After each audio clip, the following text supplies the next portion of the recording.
We get asked all the time how we quote our jobs, so I thought I'd do a quick run through on how we do that. Let's exclude call outs and things like that, so like our hourly rate thing, let's forget that for now and do like our actual quoted work and how we do that.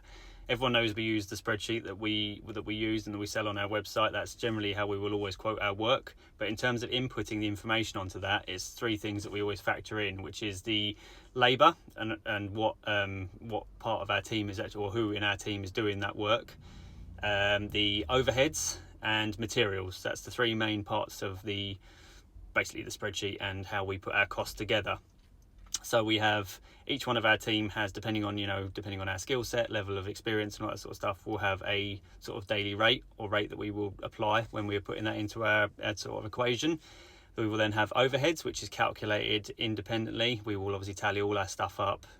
We divide that by the number of working days, and then that gives us a figure that we can then split up and use into how we put that into our quote as well.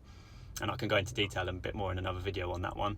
And then we have our material cost, which we will obviously gather all the materials we need for the job, and there will be a small amount of markup added to that as well, because you've got to add markup to materials in the time and effort it takes to find them all, source them all. Even bare minimum, you send your list off to a wholesalers and they give you a quote, even that takes time that technically you're not charging for, so you need like a markup on those materials. That's what it's for. And then basically we'll pick a job, say it's a rewire, pick a figure out of the air, say 8 days whatever for 3 people. So we will put that in for those 3 people, the 8 days, add the overheads and the 8-day portion for that, and then add the materials with their markup, and that will then give us an overall figure. If it's a really big job, we will also sit there occasionally and do a per point figure as well, just to see if the two tally up and see if they're that far off of each other and we've maybe gone wrong somewhere. If we're talking big refurbs and things that have got hundreds of points, you kind of want to double check, because it's not the sort of thing you want to cock up on.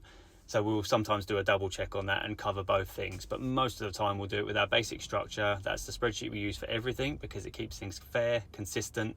Our prices always come out the same, so people can't argue that we're just making stuff up. It's very much clear, and it's very much the same for every job we do. And that's it. I can go into more detail about it if people want, but let us know if you do different or anything like that. But that's how we do it.